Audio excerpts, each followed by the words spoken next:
Horizon Zero Dawn 2 Forbidden West has been announced, and it's the sequel to Horizon Zero Dawn that we all knew was going to happen. The question was never if it was going to happen, rather when, and we don't have to wait that long for it. I hope. Selling over 10 million copies, the game has no doubt been a success. It definitely proved to a lot of gaming companies out there wrong if they said that single player games were dead. And it also marked a stepping stone for Guerrilla Games as a studio, since they made a leap from an FPS to RPGs. 3 years later, and we are talking about the next chapter in Aloy's life, and of course I am here to talk about it, since my channel literally revolved around the original Horizon Zero Dawn 3 years ago. Anyways, enough of my failed attempt to grow this channel in the last 3 years. Let's get straight to what you're all here to hear about.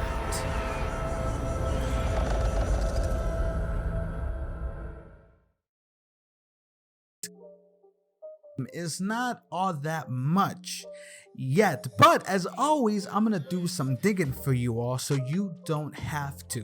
The game, at least for right now, is scheduled to come out sometime in 2021. The last game was released on February 28, 2017, so it's possible we might be looking at a similar release window, with the next gen consoles right around the corner from the release of this video. At least it will only be exclusively on the PlayStation 5. This is quite the bummer, since I do believe not releasing it on PS4 will impact the sales of the game, but it would also hinder those who are not upgrading to the PlayStation 5. It is definitely not choice by Sony and Guerrilla Games to do this, but it isn't surprising since the game to upgrade to the next gen system. The power of the PlayStation 5, but more importantly the SSD, loading times will be kept to a minimum, which means less time waiting and more time exploring. And by the looks of it, this game will not only be bigger than the first one, but the in-game activities will also be abundant.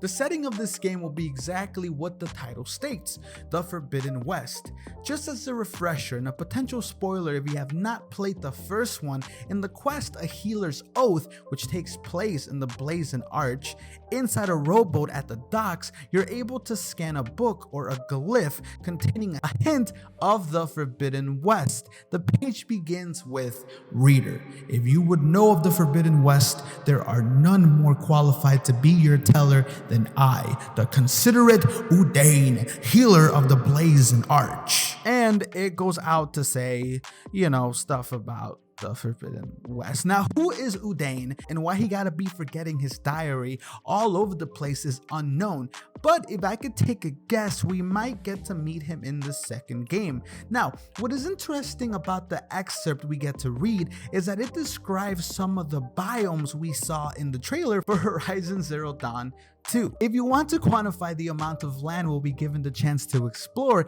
in a dev diary Guerrilla Games released, Matthias de Jong, game director of Horizon Zero Dawn, explains it takes place from about Utah here in the United States to about the coast of the Pacific Ocean, which is a lot of ground to cover. Now that oh man, why my phone gotta be blowing up while I'm recording a video? Anyways, furthermore, a place that I think we're gonna explore a lot in is gonna be San Francisco in California.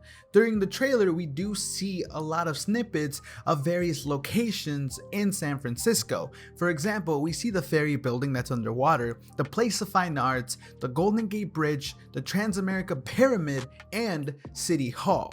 Leads me to believe that we're gonna be in San Francisco or the San Francisco area, and some of the main quests could potentially be here, exploring a very, very old abandoned version of San Francisco, and that gets me kind of excited.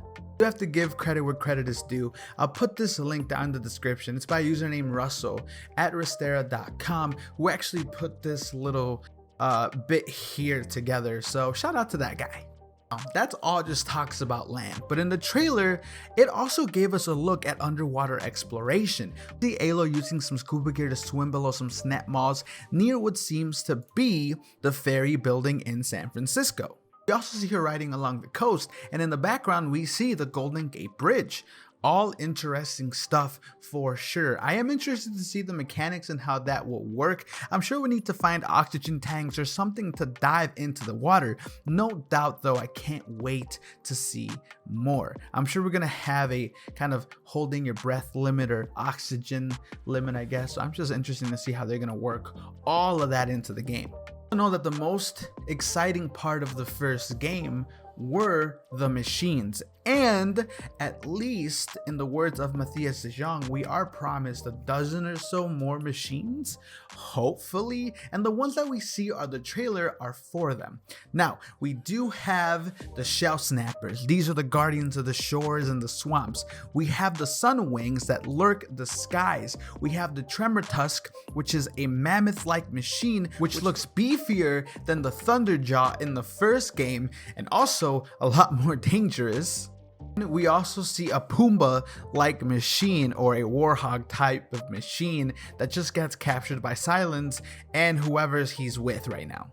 Did make a machines video in the past, so I am thinking of doing one in the future just as we get more information. Only are the machines alone a danger to Aloy, so are the other tribes. In the first game we had the Shadow Carja, the bastards who corrupted machines and made them even stronger and cooler looking, but in this world we have these guys. Discovered how to override machines and use them as beasts of war. Who knows if these guys in the Shadow Carja are related in any way, but there are some similarities between them, so maybe expect another video on that soon. Like the video if you want to see more. Baddie in the game though is global warming. Okay, maybe not that, but it is a collapsing biosphere, which is a red blight that's infecting the land, killing wildlife and plant life as it spreads and making it hard for tribes to just exist. It impacts the weather, generating these massive but cool looking storms. Is pretty much gonna fight climate change in this game. She's probably gonna teach us how to recycle and how to prevent forest fires, and is probably gonna preach to us about becoming vegan and bringing attention. I said too much. Anyways, now this game looks promising, and after the first game, which is now on my top 3 favorite games of all time list, if that matters to anybody, I trust Guerrilla to give us an even better version of the first. Who knows how many more games we're going to get in this series. I just hope they don't lose sight of what made the first game so memorable. Oh yeah, there's also a motherfucking dragon. What the heck? Thank you so much for watching this video. Glad to be back talking more Horizon with everybody. I know that that's what kind of made my channel a little popular in the Horizon Zero Dawn community. Now I've been completely overshadowed, which is okay, but I will try to be posting more. And I'm also going to stream Horizon Zero Dawn here leading up to it, as well as some other games. I'm not sure, but please stick around for that. If you made it to the end of the video, thank you so much. I really do appreciate it. And I'm Hugo Nowhere. And I hope to see you guys next time. Thank you so much.